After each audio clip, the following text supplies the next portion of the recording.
Hi, I'm Carole Stivers. I'm a science fiction author and part of this year's Silicon Valley Books panel. As a near-future sci-fi author, I guess you could say that I'm in the business of writing scary stuff. My novel, The Mother Code, is about a non-viral, man-made pandemic that sweeps the globe and the children born afterward to robot mothers. This book launched in August into the teeth of a real pandemic, and believe me, this has been a truly creepy experience for me. The manuscript I'm finishing up now is about alien visitors to planet Earth, a mashup of Invasion of the Body Snatchers and The Story of Your Life, Ted Chiang's amazing short story upon which the movie Arrival was based. But there's a third novel I have in mind with the apt working title of Unfinished, and I think the first 2 pages of that one perfectly fit not only my Silicon Valley roots, but also the bill for this reading, creepy and haunting. Since these are opening pages, they need no setup. But see if you can guess what this one will be about. Unfinished. I adjusted my camera, centering it on the oval of her face. Her hair is different today, cut short just below the ear and dyed an electric pink. I run a quick scan, reaffirming her identity. I know I'm the villain, she is saying. For a moment, I fumble for a response. I've been having these more and more often, these glitches in my train of thought. The villain? Why? Because he's the hero, and in every story with a hero there has to be a villain. I check my log. I've listened to her story 13 times now. The details, even the words she uses to describe them, very little between tellings. But I must maintain that strained mix of compassionate interest and utter detachment that was drilled into me during my psychotherapy training. I refer to my script. No, I say, the villain was the fire, or perhaps, if you will, the changes in climate that enabled the fire. It wasn't God, and it wasn't a single person. It wasn't you. But you don't know everything, she says. I haven't told you everything. I steel myself for yet another retelling, this one a litany of guilt. The affair, the never being able to say those 2 simple words that might or might not have eased the burden she now bears. I'm sorry. But today she tells me something different.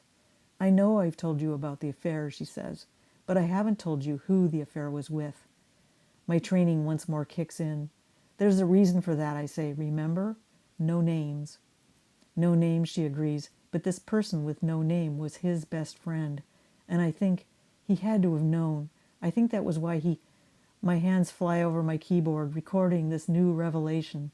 This afternoon at our round table, I'll discuss this with the others. This new part of patient 981601's story that registers differently with me than anything else she has confided over 4 weeks of intensive teletherapy. Over those weeks, I have formed a mental image of a man lying on the floor of a burning house, surrendering himself to searing flames. I have formed a picture of him sheltering the elderly woman who owned the house. I know that they were found later and that both were dead. But this time is different. This time I am there, inside him. My muscled arms tent the small bony form of the old woman in the wooden house.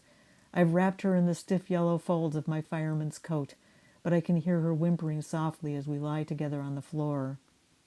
I can feel the splinters where the wood slats are beginning to buckle, pressing into the flesh of my right arm.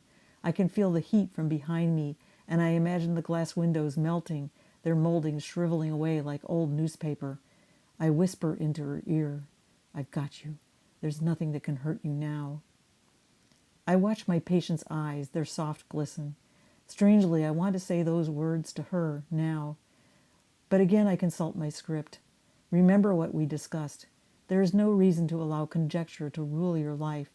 If you believe that others think you are ugly, then I know, then I won't smile, I won't laugh, I'll become that ugly thing. Correct.